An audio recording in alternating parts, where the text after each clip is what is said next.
స్వాగతం. ఇంట్లో పూజ చేసేటప్పుడు ఖచ్చితంగా పాటించవలసిన నియమాలు.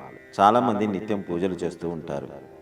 పూజలు మతపరమైన ఆచారాలు పాటించడం ద్వారా కూడా చాలామంది తమ జీవితాల నుండి సమస్యలను తొలగించలేరు. ఎప్పుడూ సమస్యలతో సతమతం అవుతూనే ఉంటారు.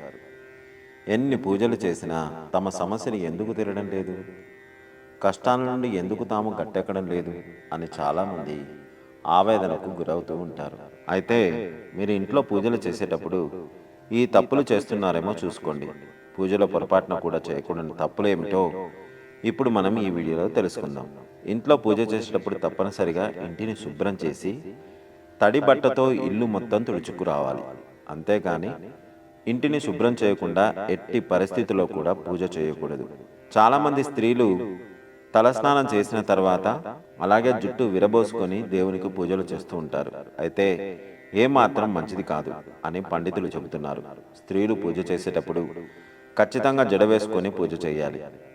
మీరు దేవునికి పూజ చేసేటప్పుడు మనసంతా దేవునిపైనే ఉంచాలి. అంతేకాని టీవీ చూస్తూ ఇంట్లోని వారితో కబుర్లు చెబుతూ ఇంట్లో పూజ చేయకూడదు. ఇలా చేస్తే మీకు పూజ ఫలితం లభించదు. కాబట్టి ఇంట్లో పూజ చేసేటప్పుడు మనసంతా దేవునిపై ఉండడం కోసం దేవుని నామాలను జపిస్తూ ఇంట్లో పూజ చేయడం ఉత్తమం. చాలామంది పూజ గదిలో శుభ్రం చేసి పాత న్యూస్ పేపర్స్ పైన దేవుని పటాలను ఉంచి పూజలు చేస్తూ ఉంటారు. అయితే న్యూస్ పేపర్స్ పైన దేవుని పటాలను పెట్టకూడదు అని పండితులు చెబుతున్నారు. ఎందుకంటే పాత వార్తాపత్రికలలో ప్రతికూల శక్తులు ఉంటాయి. దేవుని పూజ కోసం వాడే కుందులను శుభ్రంగా కడిగిన తర్వాత మాత్రమే వాటిని పూజకు ఉపయోగించాలి. పూజ గదిలో కుందులను ఏ రోజుకు ఆ రోజు శుభ్రం చేసి అందులో నూనె పోసి ఒత్తులను వెలిగించాలి. అంతేకాని కుందులను శుభ్రం చేయకుండా పూజలో వాడకూడదు. మీరు పూజకు నేలపై పడిన పువ్వులను ఉపయోగించకూడదు. దేవతలకు మొగ్గలు సమర్పిస్తే చంప, తామర పువ్వులు తప్ప మరే ఇతర పూల మొగ్గలు సమర్పించకూడదు. మీరు పూర్తిగా వికసించిన పువ్వులను మాత్రమే దేవునికి సమర్పించాలి. నీళ్లతో కడిగిన పూలు, ఎడమ చేతి నుండి కోసిన పూలను దేవునికి వాడకూడదు. అలాగే సువాసన లేని, దుర్వాసన వెదజల్లుతున్న పూలు, రేకులు రాలిపోయిన పువ్వులు, అపరిశుభ్రమైన ప్రదేశంలో పెరిగిన పువ్వులు దేవునికి పెట్టకూడదు అని పండితులు చెబుతున్నారు. పూజ చేసిన తర్వాత దేవుడి దగ్గర పెట్టిన నైవేద్యాన్ని పూజ అయిన వెంటనే తీసి మర్చిపోకుండా ప్రసాదంగా స్వీకరించాలి. నైవేద్యాన్ని అలాగే దేవుడి దగ్గరే వదిలేయడం ఏ విధంగానూ మంచిది కాదు అని పండితులు చెబుతున్నారు. పూజల సగం వెలిగి ఆరిపోయిన ఒత్తిని తిరిగి వెలిగించకూడదు. తిరిగి దీపారాధన ప్రమిద కానీ కుందులు కానీ శుభ్రపరిచి తర్వాతనే దీపం వెలిగించాలి. చాలామంది ఇంట్లో పూజ చేసేటప్పుడు పూజ గదిలో ముగ్గులు వేయరు. అయితే ఆ పూజ గదిలో ముగ్గు వేసి ఇంట్లో పూజ చేస్తే మీకు రెట్టింపు పుణ్యఫలం లభిస్తుంది అని పండితులు చెబుతున్నారు. మీ ఇంటి పూజ గది ఎల్లప్పుడూ ఈశాన్య దిశలో ఉండాలి. ఈ దిశ దేవునికి అత్యంత పవిత్రమైనదిగా పరిగణిస్తారు.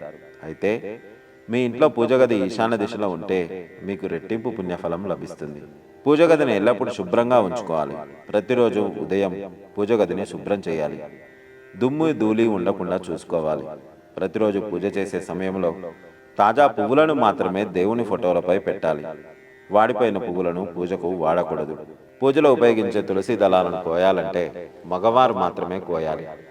ఎట్టి పరిస్థితుల్లోనూ వివాహమైన ఆడవారు తులసి దళాలను కోయకూడదు. దీపం వెలుగులో ముక్కోటి దేవతలు నివసిస్తారు కాబట్టి పూజలో వెలిగించే దీపానికి 3 చోట్ల కుంకుమ బొట్లు పెట్టి నమస్కారం చేసుకోవాలి. పూజలో వెలిగించే దీపానికి నమస్కారం చేసుకుంటే ముక్కోటి దేవతల ఆశీర్వాదం ఖచ్చితంగా లభిస్తుంది. ఇక పూజ చేసే ఆడవారు తప్పనిసరిగా కుంకుమ బొట్టు పెట్టుకోవాలి. ఇంట్లో దేవుని పూజలు చేసేటప్పుడు నిలబడి దీపారాధన చేయకూడదు. నిలబడి పూజ చేయడం అస్సలు శ్రేయస్కరం కాదు. ఈ విధంగా పూజించడం వల్ల మీరు చేసే పూజలకు ఎటువంటి పుణ్యఫలితం లభించదు.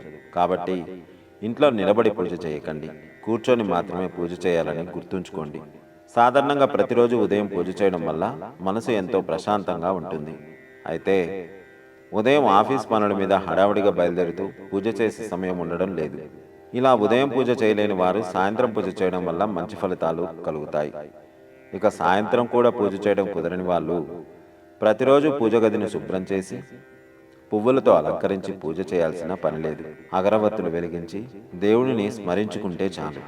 అలాగే మార్కెట్లో దొరికే ధూప్ స్టిక్స్ తీసుకువచ్చి దేవుని గదిలో ఉదయం సాయంత్రం ధూపం వేయడం వల్ల మనం పూజ చేసిన పుణ్యఫలాన్ని పొందవచ్చు. ఇలా ప్రతిరోజు పూజ చేయడానికి కుదరని వాళ్ళు అగరబత్తీలు లేదా దేవుడిని స్మరించుకుంటే సరిపోతుంది. అయితే వారంలో ఒక్కసారైనా దేవుడి గదిని శుభ్రం చేసి పూజ చేయడం మంచిదని పండితులు చెబుతున్నారు.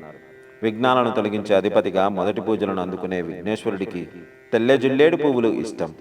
అందుకని ఈ పుష్పాలతో గణేశుడిని పూజిస్తే భక్తులు కోరిన కోరికలను తీరుస్తాడని ప్రసిద్ధి. ఇక సూర్యభగవానుడిని కూడా తెల్ల జిల్లేడు పుష్పాలతో పూజిస్తే ఆరోగ్యాన్ని ప్రసాదిస్తాడు అని భక్తుల విశ్వాసం. బంతిపూలను పూజలో అస్సలు వాడకూడదు. దీనికి కారణం క్రిమికీటకాలను ఈ పువ్వులు ఎక్కువగా ఆకర్షిస్తూ ఉంటాయి. అందుకే గుడిలోకి పురుగులు వస్తాయి అన్న కారణంతో బంతిపూలు పూజకు ఉపయోగించరట. సర్వే జన సుఖినో భవంతు. గోవులను సేవించండి, గోవులను రక్షించండి. ప్రకృతిని కాపాడడం మన ధర్మం. దయచేసి ప్రతి ఒక్కరూ ఒక మొక్క అయినా నాటండి. ఇలాంటి మరిన్ని వీడియోల కోసం మా అనంత భక్తి సనాతన ధర్మ ఛానల్ని సబ్స్క్రైబ్ చేసుకోండి.